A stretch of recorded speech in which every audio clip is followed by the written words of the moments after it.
سیدنا شیخ عبد القادر جیلانی رحمۃ اللہ تعالی علیہ کی خدمت میں مستنجد باللہ حاضر ہوا۔ ملا علی قاری نے نزہۃ الخاطر الفاتر فی مناقب شیخ عبد القادر کے اندر اس واقعہ کو لکھا۔ اس نے 2 اشرفیوں کی تھیلیاں بطور ہدیہ بطور نذرانہ پیش کی۔ حضرت غوث اعظم نے اس نذرانے کو قبول کرنے سے انکار کر دیا۔ لازمی نہیں ہے کہ ہر مرید کے نذرانے کو قبول بھی کیا جائے، شیخ کی ذمہ داری ہے اس کو جھڑکے، میاں یہ ڈبل شاہ سے تو پیسے نہیں ہو کے آئے، یہ جو نذرانہ مجھے دے رہا ہے یہ کہاں سے آئے، یہ سود کا مال تو نہیں ہے، یہ لوگوں کا غریبوں کا خون تو نہیں نچوڑا ہوا۔ کہا تیرا نذرانہ میں وصول نہیں کروں گا۔ کہا حضور کیوں؟ کہا غریبوں کا خون نچوڑ کے مجھے نذرانہ دینے آ گئے۔ کہا نہیں حضور یہ میرا مال ہے۔ آپ نے اس کے ہاتھ سے تھیلی لی اور اس کو یوں تاؤ دیا، تازہ قطرے ٹپکنے لگے۔ کہا اگر مجھے قرابت رسول کا لحاظ نہ ہو، چونکہ یہ جو عباسی خلافات حضرت عباس بن عبد المطلب رضی اللہ تعالیٰ عنہ کی اولاد سے، اور وہ حضور کے چچا لگتے تھے، اس لیے حضور سے قربت تھی اور یہ ان کی اولاد ہے۔ کہا اگر مجھے قرابت رسول کا لحاظ نہ ہو تو میں اس تھیلی کو نچوڑتا جاؤں، خون نکلتا جائے یہاں تک کہ تیرے محلوں کے دروازوں تک پہنچ جائے۔ اللہ اکبر۔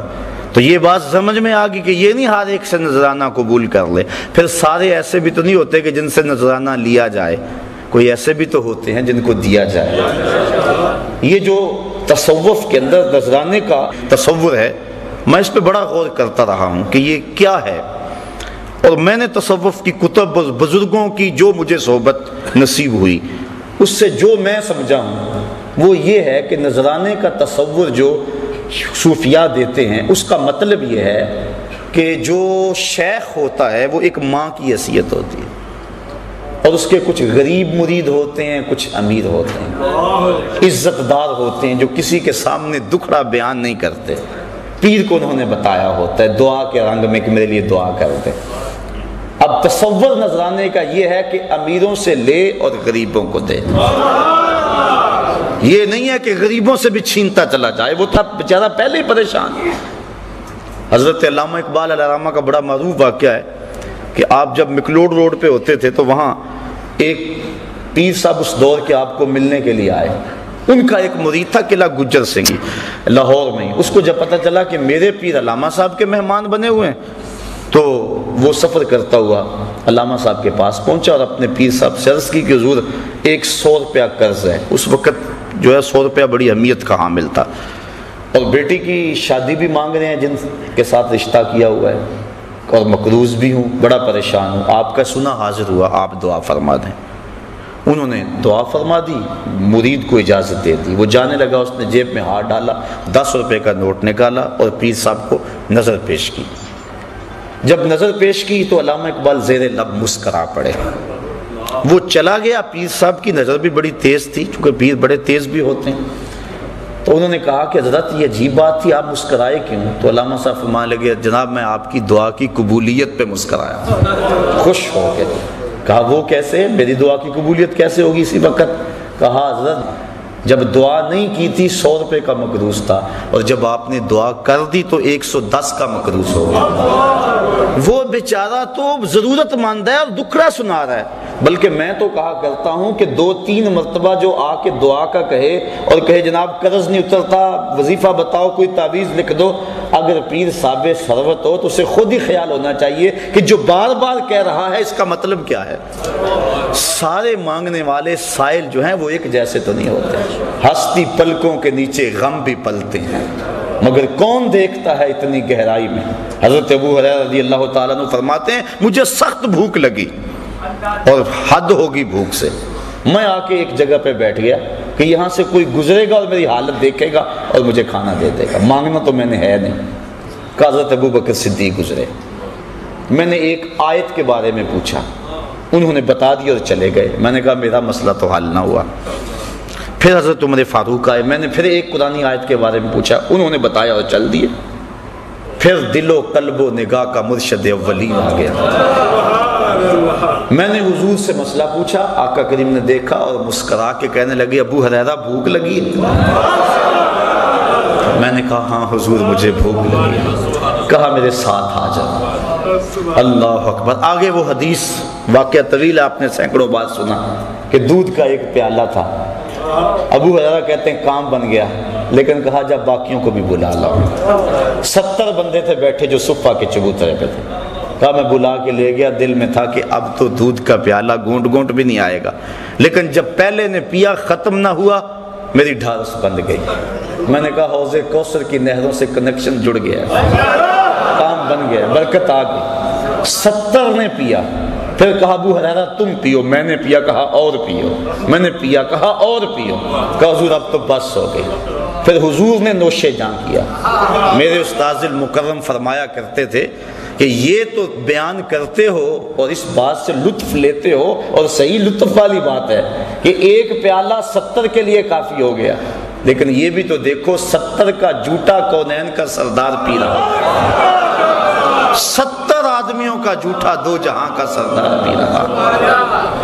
تو بات چل رہی تھی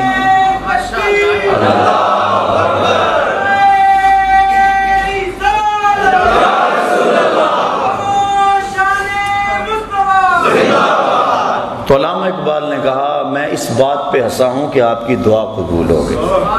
تو پھر اس وقت اقبال نے دکھ سے کہا تھا کہ نذرانہ نہیں سود ہے پیران حرم کا، نذرانہ نہیں سود ہے پیران حرم کا، ہر خرقہ سالوس کے اندر ہے مہاجن، ہم کو تو میسر نہیں مٹی کا دیا بھی، گھر پیر کا بجلی کے چراغوں سے ہے روشن، کم باذن اللہ جو کہہ سکتے تھے رخصت ہوئے، رہ گئے قبروں پہ مجاور اور گور کن، میراث میں آئی ہے مسند ارشاد ان کو، زاغوں کے تصرف میں عقابوں کا نشیمن، نذرانہ نہیں سود ہے پیران حرم کا، ہر خرقہ سالوس کے اندر ہے مہاجن، شہری ہو دیہاتی ہو مسلمان ہے سادہ، بتوں کی طرح پجتے ہیں کعبے کے برہمن۔ تو پیر تو دکھ درد کا ساجی ہے، وہ تو روح کی غذا دینے والا ہے، وہ مانگت تو نہیں ہے۔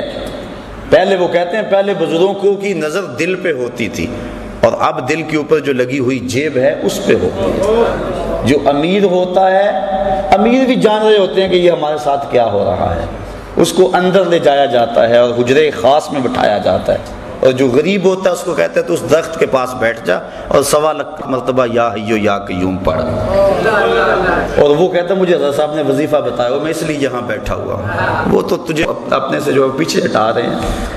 تو یہ کیا ہو گیا ہے؟ یہ دکھڑے ہیں، یہ تمسخر نہیں کر رہا میں، یا جو ہے وہ محض آپ کو خوش کرنے کے لیے نہیں، یا کسی مخصوص شخص کے اوپر کوئی تنقید نہیں ہے، اس وقت ہمارا رویہ ہے قوم کا، اور ہم لوگ ہیں کہ دن رات ایسے لوگوں سے لٹتے ہیں، گر نگہباں بن کے جو اہل چمن کی آبرو لوٹے، چمن والو عقیدت چھوڑ دو ایسے نگہباں کی، آؤ ان لوگوں کو تلاش کریں، جہاں قدم رکھتے ہیں وہاں اللہ کی رحمتوں کا نزول ہوتا ہے، ان لوگوں کو تلاش کریں جن کی زندگیاں لوگوں کے لیے ہدایت کا سبب ہیں، اور جن کی زندگی کا ایک ایک لمحہ یاد خدا سے منور اور معطر ہے۔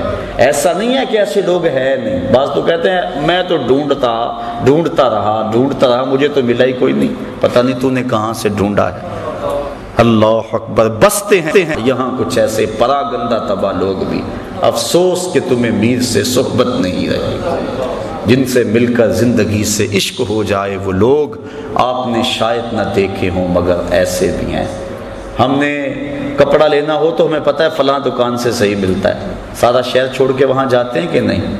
تو یہ بھی روح کی غذا ہے، یہ بھی ڈھونڈو، گلی گلی موجود ہیں، گھر گھر جو ہے وہ چراغ چل رہے ہیں۔ حضور کی امت اولیاء سے کبھی بھی خالی نہیں ہوگی تا آنکہ خاتم الاولیاء امام مہدی تشریف لائیں، لیکن ان حقیقی لوگوں تک پہنچنے کے لیے ہمیں اس معیار کو سمجھنا ہوگا جو قرآن و حدیث اور ولیوں کے امام حضرت غوث اعظم کی تعلیمات کے حوالے سے میں نے آپ کے سامنے رکھ دیا۔ اللہ تعالیٰ مجھے آپ کو اپنی راہوں کا مسافر رکھے۔ 3 سال درس قرآن کا مکمل ہونے پہ اور 4 سال درس قرآن کا شروع ہونے پہ میں آپ کو مبارکباد پیش کرتا ہوں۔ پچھلے درس قرآن کا موضوع جو ہے وہ حضور کی اطاعت کے حوالے سے تھا، اور یہاں بھی اور مختلف جتنے بھی شہر تھے تقریباً میں نے اسی موضوع پہ جو ہے وہ درس قرآن میلاد کا موسم بھی تھا پیش کیا۔ مجھے اطلاعات مختلف شہروں سے ملی ہیں کہ کتنے لوگ ہیں کہ جن کے چہروں پہ حضور کی سنت کا نور سج گیا۔ میں تو آپ میں سے بھی یہاں بھی کچھ لوگ موجود ہیں، میں ان کو مبارکباد بصمیم قلب دیتا ہوں۔ میں سمجھتا ہوں یہ ہے کامیابی، ورنہ کبھی کبھی میں سوچتا ہوں کہ یہ میں چکر ہی لگاتا رہتا ہوں، کبھی ادھر کبھی ادھر، سارا دن مالک اس کا کوئی فائدہ بھی ہے؟ لیکن جب کتنے لوگوں کو گناہوں سے توبہ کرتے دیکھتے ہیں، اندر بدلتا دیکھتے ہیں، اور گھروں کے ماحول تبدیل ہوتے ہوئے دیکھتے ہیں اور سنتے ہیں اور پیغام پہنچتا ہے، آپ جانیں اصل کمائی یہ ہے۔ نہ تو ہم نوٹ کے لیے آتے ہیں نہ ووٹ کے لیے آتے ہیں، بس مقصد یہ ہے کہ کسی کے دل میں کوئی بات اتر جائے، اور جب کسی کے دل میں کوئی بات اترتی ہوئی محسوس کرتے ہیں تو پھر پیشانی سجدے میں جھک جاتی ہے۔ اللہ مجھے آپ کو اپنی رحمتوں کی پناہ میں رکھے۔